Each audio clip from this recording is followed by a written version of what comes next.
When I'm going into production with a client and we have no idea what genre we're dealing with, often I'll ask them to make a playlist of any music that they feel like sounds, and not like you're going to repeat that sound, not that at all, but I feel like I would be at home with this groove, with these instruments, with the vocal in this particular range.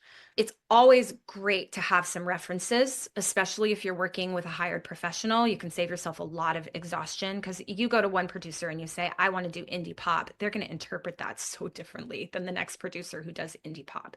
So if you can give the producer some ideas, some references for what you regard that particular thing to be, until you guys have that awesome rapport between the two of you and you're firing on all cylinders before you can even say it, they're doing it and you're thinking in each other's brains.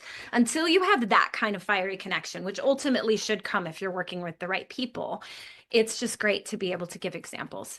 I really love synths. There's a lot of synths in the world, guys. There's not like 5 of them. There's probably millions of synths at this point, and there's a lot of different ways to manipulate a synth. So what I regard as a great synth for this particular genre would be a horrible synth for a different genre, right? So references, those are key. I'd say that would be a great step if you're working with a producer, a great step when you're working with a fellow songwriter.